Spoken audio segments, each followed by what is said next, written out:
Okay, so sometimes when we study this text, of Wheel of Sharp Weapons, we think, gee, Dharma-Rakshita knows all my faults. And how come he has to say them so publicly? Yeah, how come he has to point them out so vividly in front of everybody else? And so we feel a little bit vulnerable because, he is pointing out all of our faults.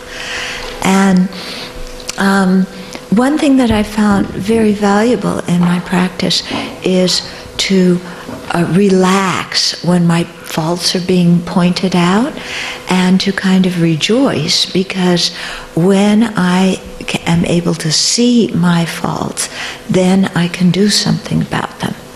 When I can't see them, then of course I can't do anything, and they just continue as they are.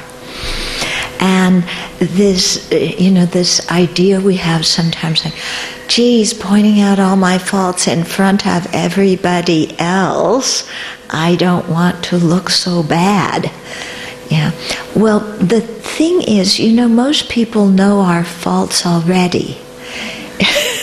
Yeah, it's only us who think they don't.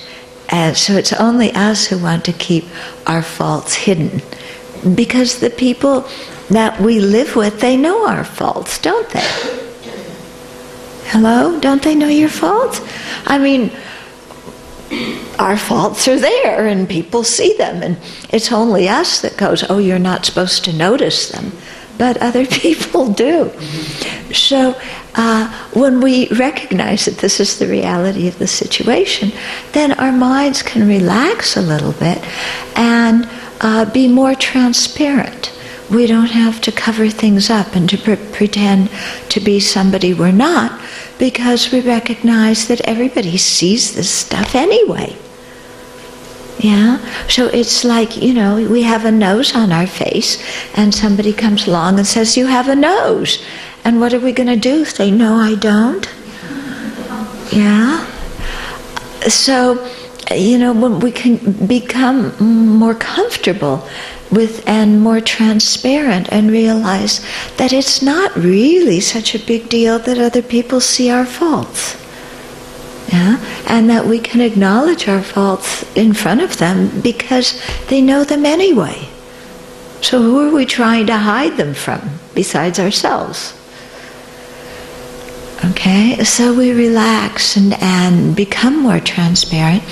And this also helps us to become more accepting of ourselves.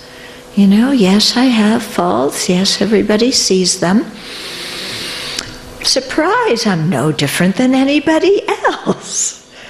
Yeah, we're all in the same boat. So I don't really need to fear things, and I can own what's mine, and I can also have compassion for other people because they probably feel the same way I do about having faults and not wanting other people to recognize them, even though we all do. Yeah. And so just as I want people to treat me kindly in spite of my problems and my faults, then I think, okay, other people the same way. They want to be treated kindly despite their problems and their faults too. Okay, so it brings more self-acceptance, more ability to have compassion for others, instead of always trying to put on an image. Yeah, because we do that a lot, don't we? We put on a face. We create an image. Look at me. I'm this kind of person. Yeah? And we expect other people to believe it. So sometimes we have a few different images. Sometimes our identity is, as we talked a few days ago, my victim image, I'm the victim of this person abused me and that person abused me. The message being, don't you dare hurt my feelings. Yeah? When we have our victim thing, the message is, don't you dare hurt my feelings. Because if you do, you're bad, just like all these other people who abuse me. Yeah. So that's a little bit manipulative, don't you think? Yeah. So, that's sometimes our identity. And when people refuse to believe that identity, that we're a victim, then we squirm. When people refuse to treat us as if we're some pitiful thing that the world has treated unjustly and therefore we're entitled to something that other people aren't, then we're a little bit disconcerted because we're quite attached to that image of being a victim. No? And some people just don't buy it. Some people, I look at people and go, okay, that happened to you in the past. That conditioned what you are. That is not who you are. That is not your identity. That is not some kind of permanent personality. So stop feeling sorry for yourself. Yeah? And so I don't feed into that. And then some people, it's like, but, you've got to feed into it. This is my identity. Okay? Sometimes we have a different identity of, I am so wonderful. I know this, I know that, I know all these important people, I'm very good at what I do, I'm very competent, I'm very responsible, I'm excellent, plus I'm rich and, but that doesn't matter. We know that doesn't matter, but it helps. And I'm good looking, and we all know that doesn't matter too, but that also helps. And I'm this and I'm that, and so we expect people to then kowtow to us, because we are so wonderful and we're so well connected and we're so talented, and therefore we better do everything their way because they are such an impressive personality. And then some people buy into that, and again, some people don't buy into it and say, okay, you've done that, that's nice, what are you doing to help other living beings? Yeah, where's your humility? Yeah, if you're so great, then you would really be humble. Because humble people are the great people, not the arrogant people. Yeah, and then again, the people get like, oh, wait a minute, you can't relate to me that way. Don't you know who I am? And I say, yeah, I know who you are. You're a mother sentient being, just like everybody else who wants to be happy and doesn't want to suffer and whose mind is overwhelmed by afflictions. So why do you think you're so special? I can care for you just as you are. You don't have to be the top dog on the pile, and you don't have to be the victim, the bottom dog on the pile. You can just be you, knowing that's going to change. So is that not harsh words? Pardon me? Don't you call that harsh words if you would respond to somebody?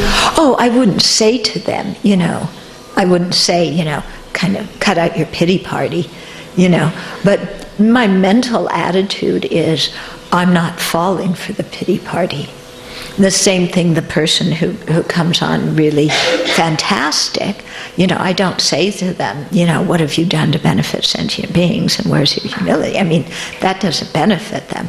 But, in my mind, I don't fall for this image of here's this, fantastic person that, okay. I do have some control over my mouth occasionally. Okay. Yeah, so I'm just trying to help you learn how to relate to this text, and when our faults are being pointed out so meticulously, aren't they? Yeah, he doesn't miss a single one. Okay, so that was one thing. I want to recite the four immeasurables like I did yesterday, also as a way of beginning the teachings. And then maybe we'll discuss them a little bit. May all sentient beings have happiness and its causes. May all sentient beings be free of suffering and its causes. May all sentient beings never be separated from sorrowless bliss. May all sentient beings abide in equanimity, free of bias, attachment, and anger.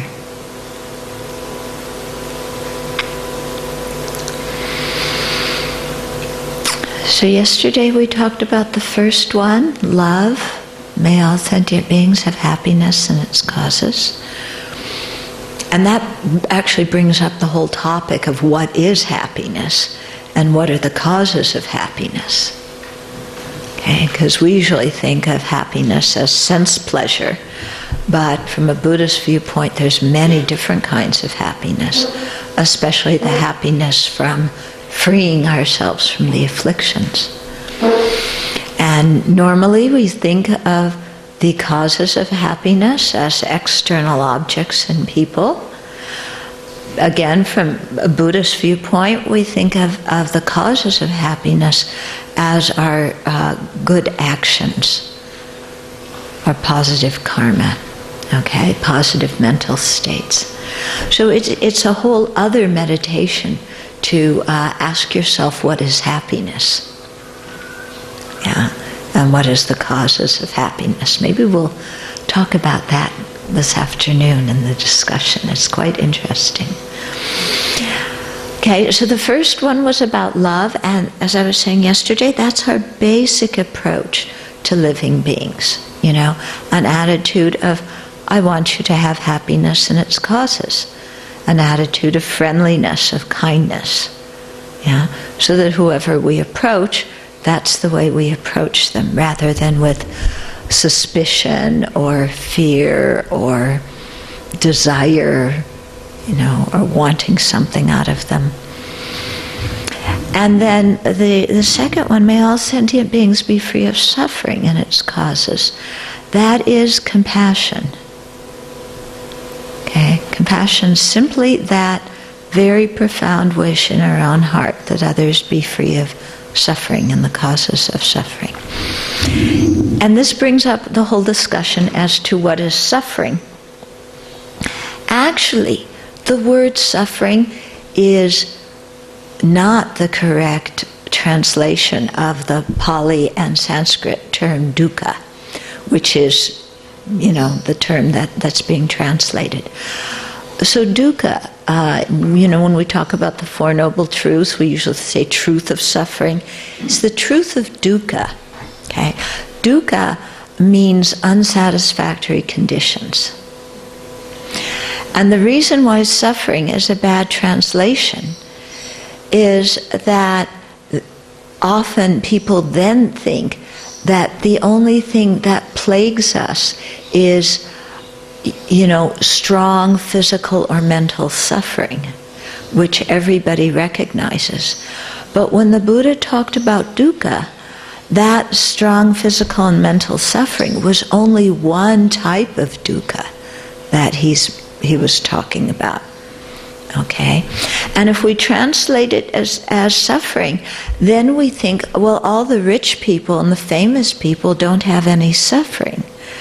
Actually, they have a ton of dukkha. They have a ton of unsatisfactory conditions. Okay?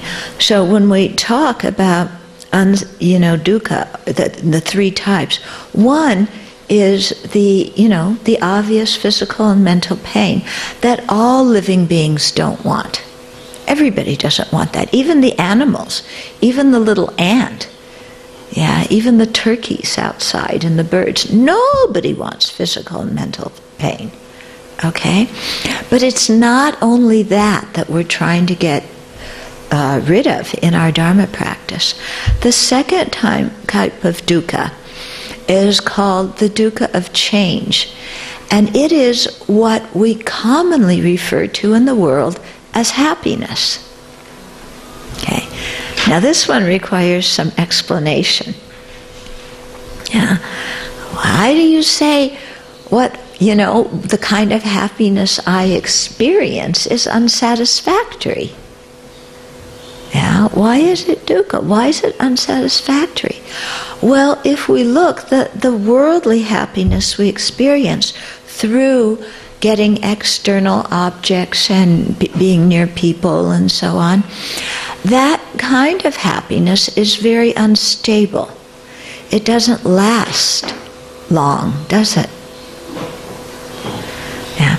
And not only does it not last long, but if we keep having it, actually it begins to feel very uncomfortable and we want to be free of it. Okay, so Prince Charming, yeah? Prince Charming shows up. I am delighted over the rainbow with love for Prince Charming, yeah? And this is true happiness. Now, imagine you were with Prince Charming 24/7 for a week. Are you going to feel the same way with him, about him, being with him 24/7 for a week? No. Yeah, because you're going to see him when he's exhausted, when he's in a bad mood, when he first wakes up in the morning, when he's irritable, yeah, when he wants something that you don't want, when he doesn't want what you want. Yeah, and pretty soon it's like, get me away from Prince Charming, get me a break from this guy. Okay? So it's very interesting, if we look at any of the things that we call worldly happiness, if we have them for any length of time, they become uncomfortable. Okay? Yeah? You're hungry, so you sit down to eat. There's this fantastic meal, and you eat, and you can have all the chocolate cake you want. Okay?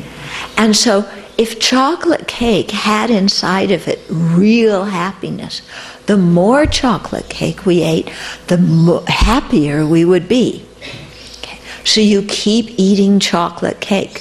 Do you get happier after you eat one chocolate cake? Yeah. 2 chocolate cakes, 3 chocolate cakes. What happens?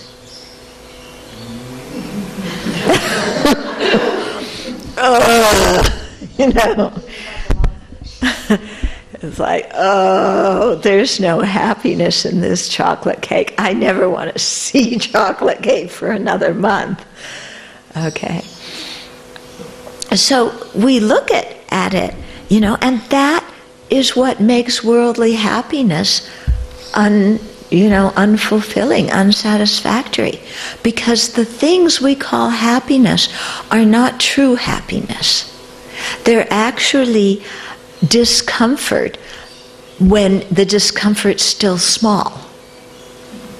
Okay? So you're hungry. When you start eating, the discomfort of eating is small. So you call that, fantastic food. But as you eat more and more, then the discomfort of eating, it becomes quite manifest. You call that pain. And then you say, I don't want to eat for a while. And at the beginning, then not eating feels really good. But again, after a while, then you want to eat again. Okay? So this kind of worldly happiness is unstable and not very fulfilling. So when we say that we want to be free of suffering and its causes, suffering also includes this kind of thing. I want to be free of dukkha and its causes. So this kind of worldly happiness that is unstable and unfulfilling. Then the third kind of dukkha. Excuse me. Sure. Isn't it really our attachment to things that is the cause of the pain rather than the object itself? Yes. Yeah, very much. Our attachment is the problem that we have. But whether you're attached to chocolate cake or not, you do feel sick after you eat a lot of it. What if you're on a beach and you're looking at a beautiful sunset? Yeah. I can see that you're going to be disappointed if you expect the sunset to be there forever. But, Right. Being realistic, the sun will go down and you won't have the sunset. Right. Yeah. So if we have that kind of perspective, accepting that things are transient, then we're able to enjoy them while they're there, and then when they stop, we're okay. Yeah? So we're not saying don't enjoy things. That, Buddha never said don't enjoy things. Buddha wants us to be happy.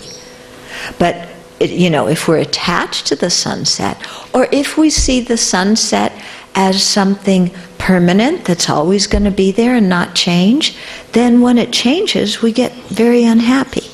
But when we accept the reality of the object's nature, then the attachment doesn't function. We can enjoy it when it's there, and then when it stops, we're not bummed out. Okay, does that make some sense to you? Yeah? Same thing with Prince Charming. If you know, okay, Prince Charming is an ordinary sentient being who's going to get in bad moods, who's going to blame me for his problems, who sometimes is very wonderful to be with and sometimes not, then if I can accept Prince Charming as, he's not really so charming, he's just what he is, and if I can love him for what he is, then we're going to have a good relationship. Because I accept that, yeah, he gets in a bad mood, and yes, he blames me, and all this stuff, and I'm not going to expect anything more. Like he's going to fulfill all my needs forever and ever. Okay? So the trouble we get into in our relationships is when we think that, we project all these expectations onto somebody that they can't possibly fulfill. And also, if we expect the other person and or the relationship to be permanent, to never change, that gives us a lot of pain because, relationships change and people change, don't they? And we have no control over it because also we change.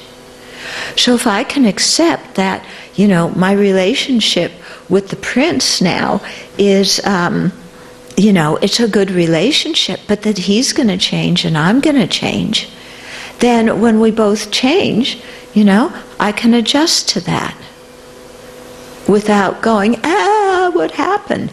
And when the prince dies, I can say, yes, I was aware that he was going to die all along.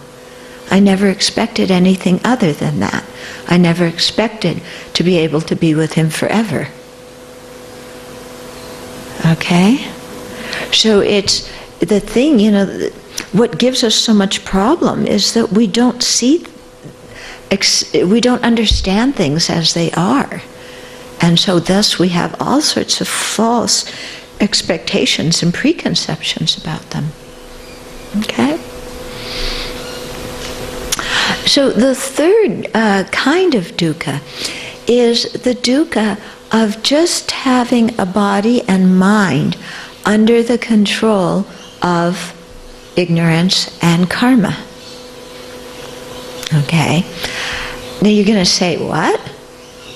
But this body and mind is who I am. You mean this whole thing is unsatisfactory? Okay. Well, first of all, we aren't our body and mind. Yeah.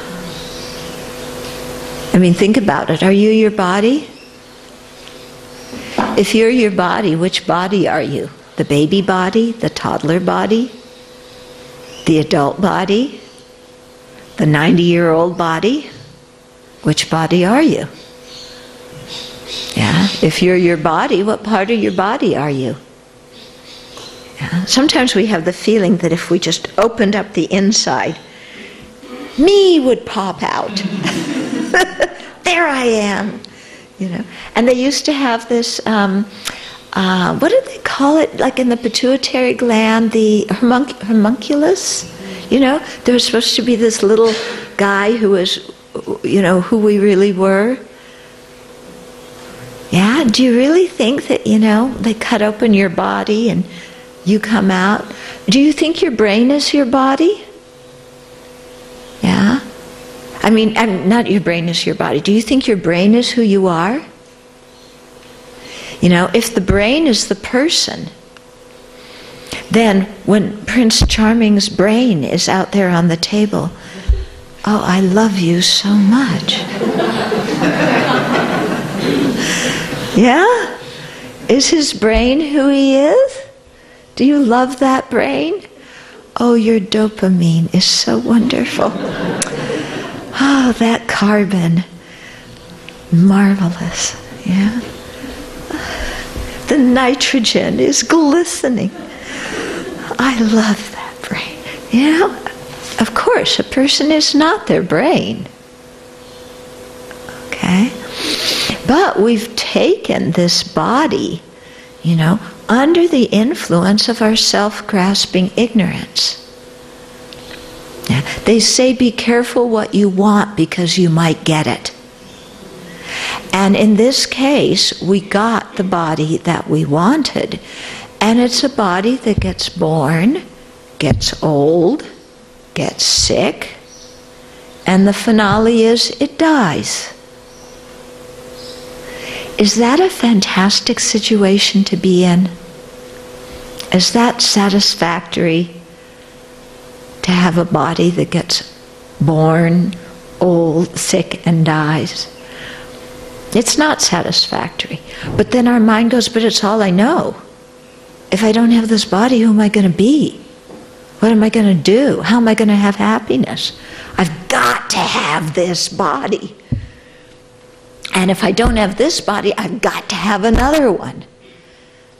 So that kind of grasping is what makes the karma ripen at the end of our life, that throws us into taking another body. Okay? And so this is what we mean by cyclic existence. We take one body after another body with a mind under the influence of ignorance. Yeah, not a great situation when you really think about it. Now, of course, in our own limited ability, it's all we know. That's one of the things when you start studying the Dharma, you realize, oh, but there's much more available than this kind of body. Okay, there's much more available. Yeah. Like a body made of light. A body that doesn't get old and sick and die. A body that is the manifestation of wisdom. A body that can appear spontaneously and go out to all living beings in every corner of the universe and work for their benefit. A body that doesn't experience physical pain because the mind has eliminated all non-virtue. Okay, so we begin to see, oh, there's another way of being that if we're able to free ourselves from the self-grasping ignorance and also the self-centered mind, there's another way of being that is available. Yeah, that we don't have to be stuck with this present situation forever and ever. Yeah, because the present situation really, it's not such a hot one, is it? Yeah, if you think about it, from the very moment we're conceived in our mother's womb, we're in the process of aging and dying. Yeah, that, of course, that's not how society thinks of it. Yeah, society says, oh, you're born, now you're growing up. Yeah, aging happens later. Have you ever noticed how your definition of old changes each decade? Yeah? Yeah, I remember in my 20s, I had a friend who was 40 and she was so old. Yeah? Now I'm 63, 40's really young. You know, my dad, he's going to be 93. in June, he's old. Yeah. So later on, I'll get old, some other time. Yeah. And if I live to be 90, then I'm sure I'll think 110 is old.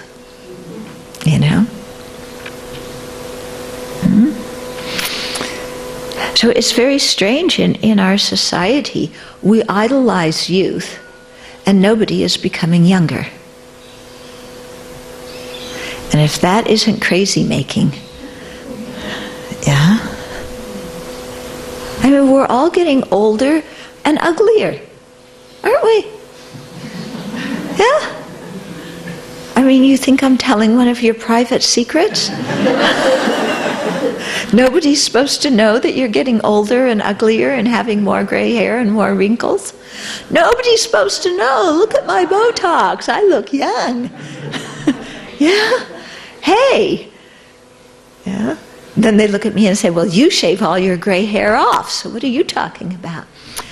Yeah. Well, it's the reality of the situation.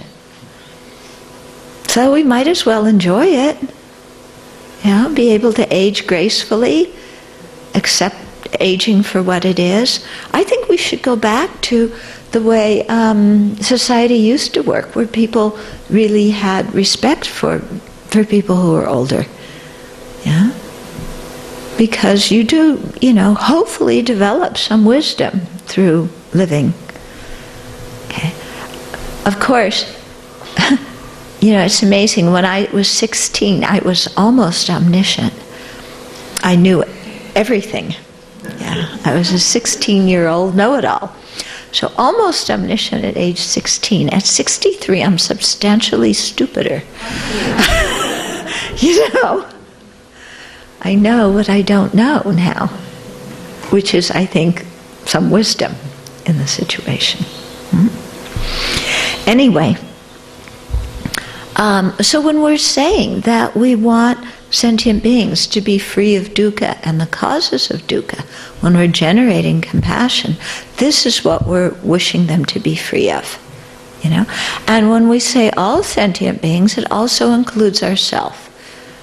Yeah. We're not saying that I don't wish myself well and I only wish others well, which I think is the problem in translating self-centeredness as self-cherishing, because it makes us think self-cherishing is bad, so I shouldn't cherish myself. Yeah, I should beat up on myself. You think the Buddha needs to teach us how to beat up on ourselves? Does the Buddha need to teach us how to have low self-esteem and be self-critical and put ourselves down? Is that a virtuous state of mind? Hello? No, it's not a virtuous state of mind. Do you think the Buddha needs to teach us how to hate ourselves? No, he doesn't need to teach that. We do that all by ourselves. We feel guilty, we feel shame, we think we're incompetent. All that rubbish we put on our own head. And it truly is all rubbish. Okay?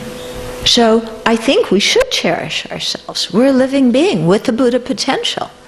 We have something valuable inside of ourselves. We should cherish ourselves. We should respect ourselves. Yeah, and we can do that without being self-indulgent and without thinking we're more important than everybody else. Yeah? But I think having self-confidence and respecting ourselves, having a sense of integrity, I think that's very important for being able to practice the path.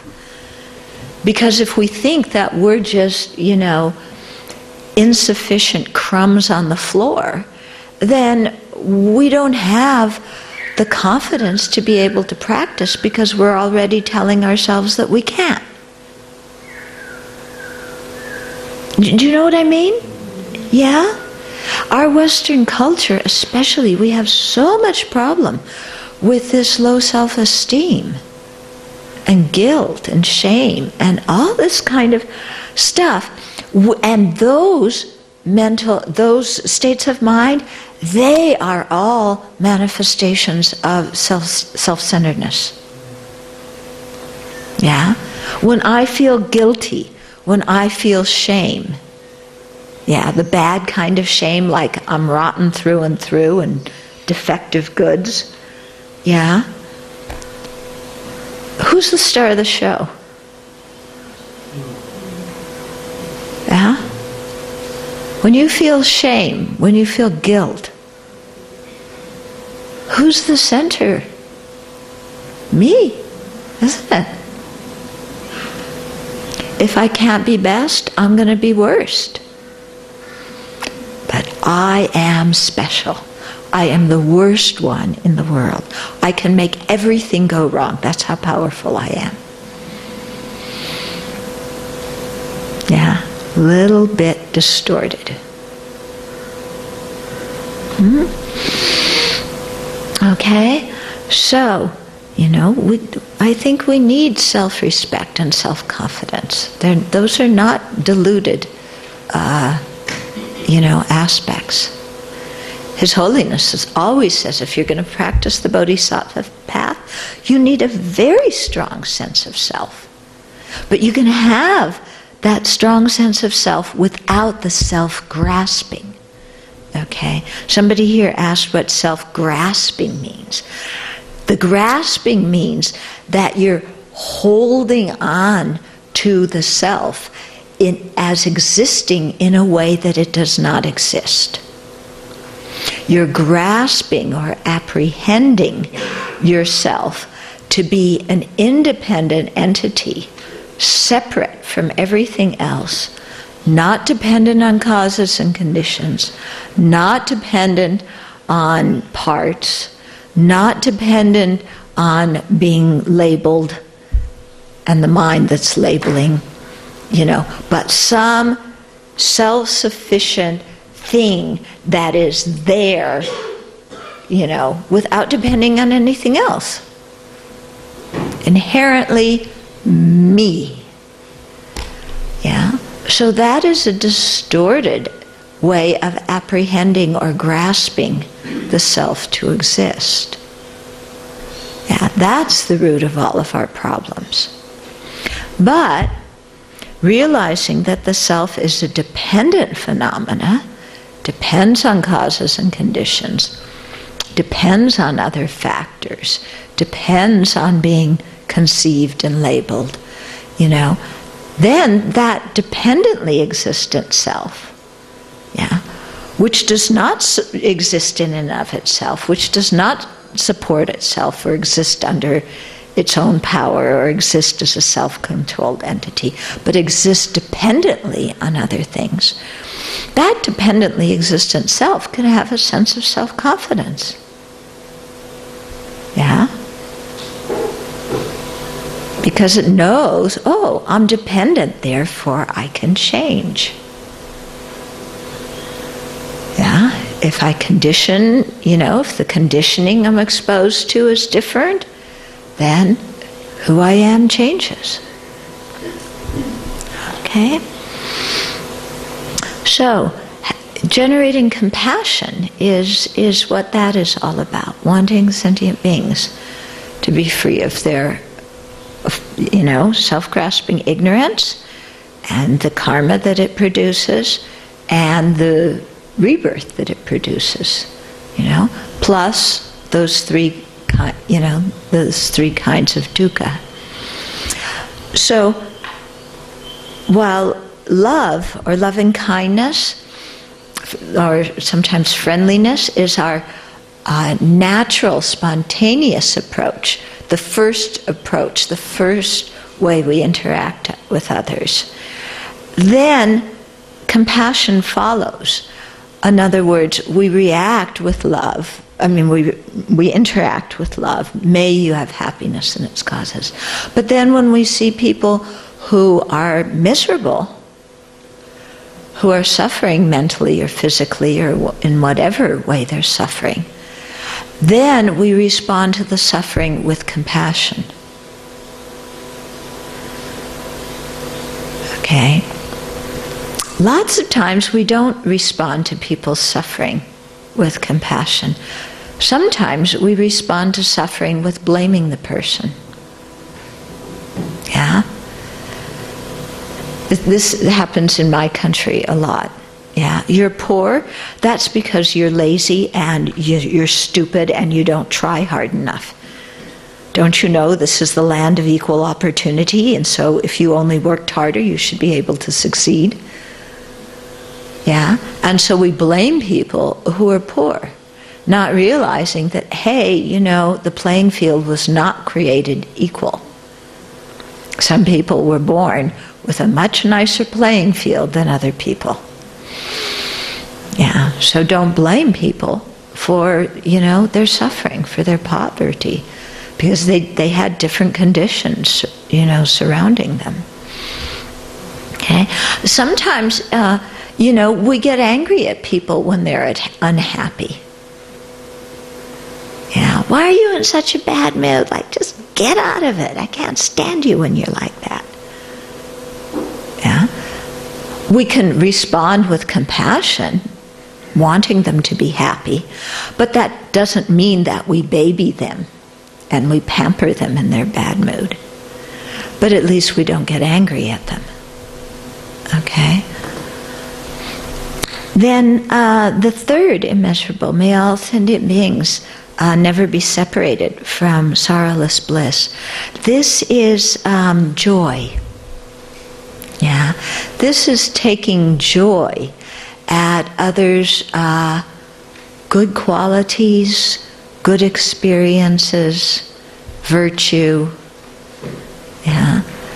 So joy is a response that we, you know, just as we train our mind to have loving kindness as the initial way of engaging, compassion as the way of responding to beings who are suffering, then when beings are doing very well and having success and happiness and creating virtue, our response is joy. We rejoice in their happiness. So this is the opposite of jealousy. Jealousy does not rejoice in others' happiness. Jealousy says, it's not fair. I should have that, not you. I deserve it, not you. I'm going to make it so that you suffer. So that even if I can't have what you have, at least you don't have it anymore.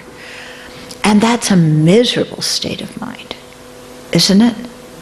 I find jealousy so unbearably painful. Yeah. I went through a stage in my life where I was so jealous, and it was so painful inside that I just said, I have to do something. I have to practice the Dharma and get rid of this jealousy because I can't bear it anymore. Yeah, and so you train yourself to rejoice at other people's good qualities and virtues and happiness. And initially the jealous mind says, no way!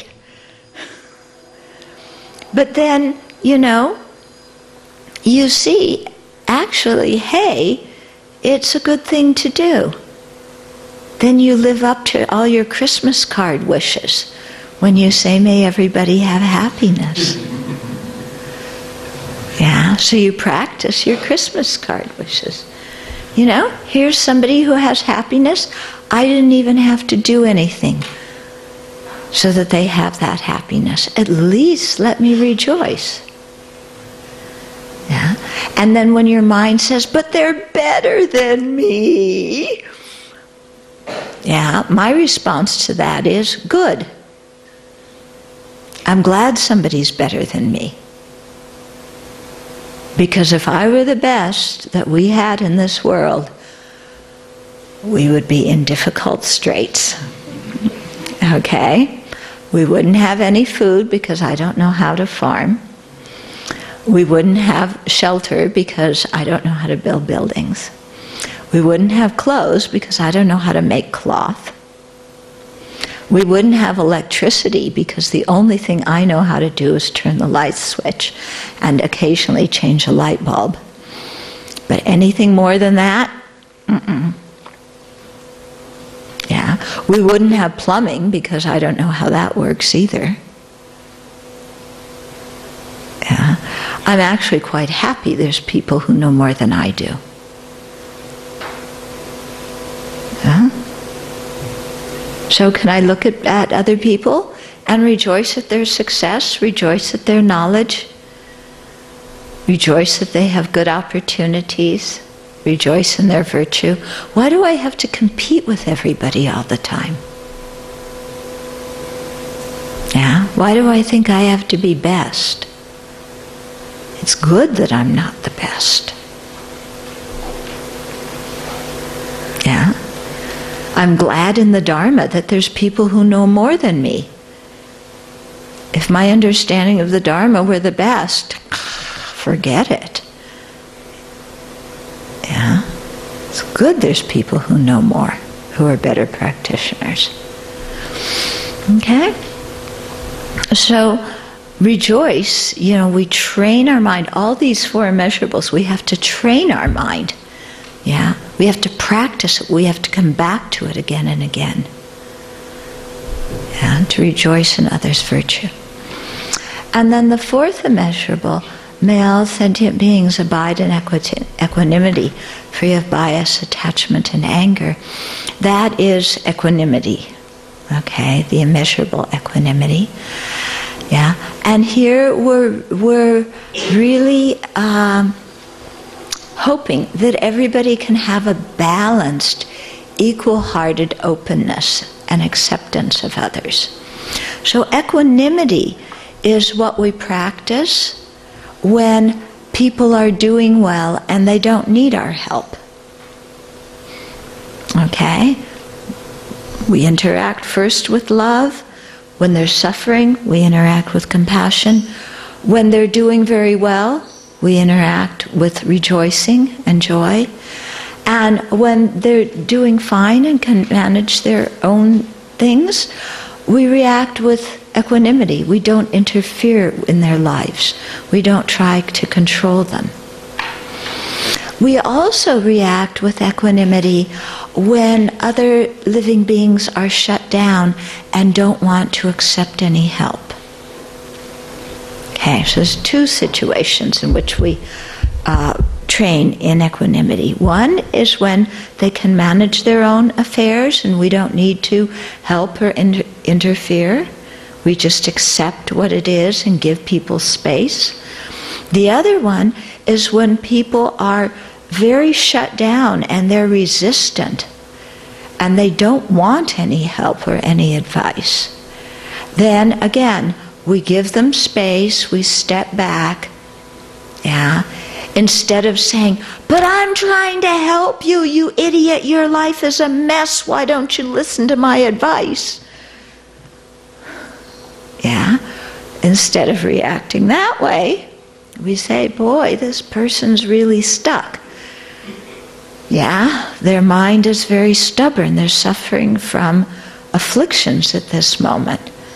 I have compassion that they're suffering in this way, and I also realize that there's really nothing I can do about it at this particular moment, but I have to keep the door open."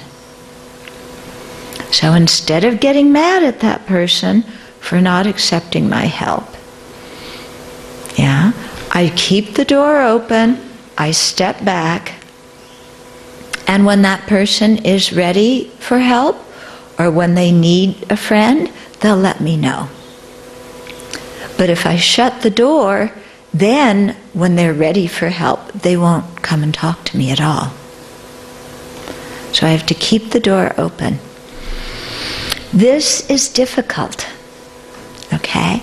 And this is a mental state that it can be very useful to practice in our families. Because we all know that we see other people's faults much better than they see their own faults. Yeah. Of course, they see our faults much better than we see our faults too, but they're not supposed to do that. But, we see their faults, and sometimes we reach out to them. Yeah? You may have a sibling, and you can see that their behavior is going to create the cause for, a marriage for marital problems. Or you can see that the way they're, talking to their kids is going to create the cause for a damaged relationship with their child. Or you can see that the way they're drinking and drugging is going to destroy their health. Or you can see, the way they drive is, perilous. And you try and say something with a kind heart to benefit them. Yeah, I'm not talking about the times when we have an agenda and we're trying to control them. That's another mental state. But when we actually, with a kind heart, are trying to help them, and they just refuse. Yeah, mind your own business. Get off my back. Leave me alone. I know what's best for me to do. Who do you think you are interfering in my life? Yeah? So when somebody has that attitude and they're shut down, we just have to back away and give them space. And it's hard. Yeah, it's what we were talking about yesterday when we see people making really bad decisions and how difficult that is. Yeah, to just not interfere. Yeah, because they're not receptive. Okay, so of course our tendency is, you don't want my help, you're blaming me because I'm trying to help you. Well, get away from here, go to hell for all I care. Don't come back and ask me for help afterwards because I'm trying to give it now and you're digging your own grave. Yeah, that's closing the door. When the person, hopefully someday they will come to their senses. If we leave the door open, then they're going to feel okay coming back. If we slam the door closed because we're angry, yeah, then we're going to suffer from anger.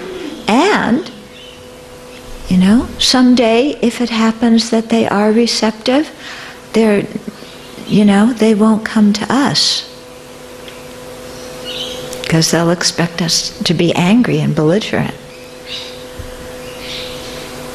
Okay? So equanimity is very valuable. It's like somebody has this problem, I tried to help, I cannot control them, I have to let things be. And just do the taking and giving meditation, because that keeps me involved on an emotional level. Yeah, I do the taking and giving meditation, I make prayers and aspirations for them, and I just accept what is. Difficult. Because one part of our mind really wants to control other people. Very hard to accept that we can't. Yeah. And I think this is especially hard for parents. Yeah? How many of you are parents? Yeah? Is it hard for you to sometimes watch what your kids do? And to accept what your kids do? Yeah? It's hard sometimes. And you know that, you did your best as a parent. Whatever you were capable of doing, you did to give them the skills that they need to live as an adult. But now you cannot control them. Yeah? When they were little, you could control them. You could protect them from danger and pain, as much as was in your power. But when they're older, you can't do that. And they don't want you to do it. And they have to learn through their own experiences. And it's hard sometimes to watch your children, who you love so dearly, go through difficulty in order to learn. And sometimes they don't learn from their difficulties. So all you can do is be there, support, Yeah, make prayers and give them space.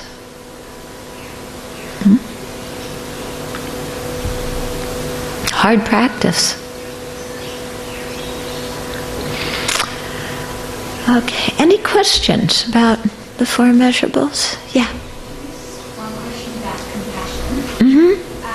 I have a very close friend who got into a relationship with a lady that is in a lot of debt, and he had saved up a lot of money, and he gave her a lot of money, so we're talking like in thousands. Mm-hmm.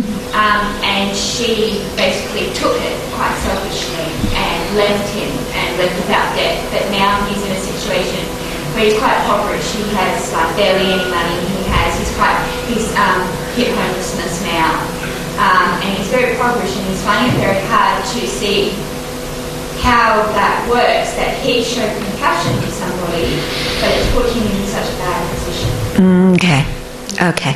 So he very generously gave money to a lady friend, yeah, and then she left him, and then he's impoverished, and he's going, but I was so generous, so how come it turned out like this?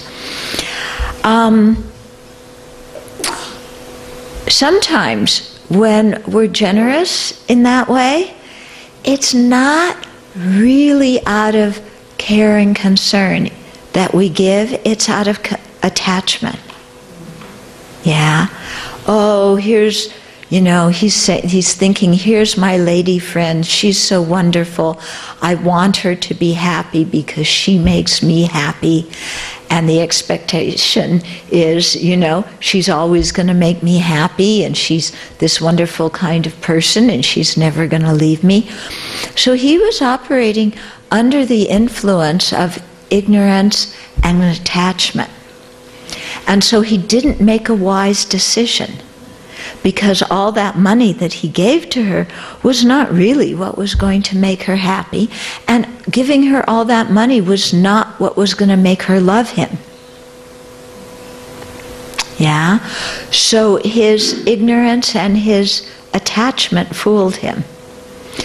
So hopefully, if he can understand that process and say, oh, I was not thinking clearly. I didn't make a wise decision. Money is not going to buy me love and care. Yeah? And generosity does not mean I give everything away. Yeah? It means I have the wish for everybody to have what they need, but I also have to be practical. And being practical, I'm not selfish when I'm practical. So hopefully, if he can learn that, then he can say, okay, I don't need to feel hurt, I don't need to feel angry, I can accept responsibility and learn from this, and then in the future, not make the same mistake again. Hmm? Yeah. I think I read where may all beings never be separated from sorrowless bliss, and never be separated from nirvana or liberation. Mm-hmm. Have I read that? Yes, that's another way to explain it. Yeah, may they never be separated. Sorrowless bliss refers to nirvana or liberation, so may they never be separated from that. Yeah, so yes, it does refer to that. But here I'm talking in a practical way of rejoicing at other people's, virtue and good qualities and so on. Yeah, there's different ways to see that third immeasurable.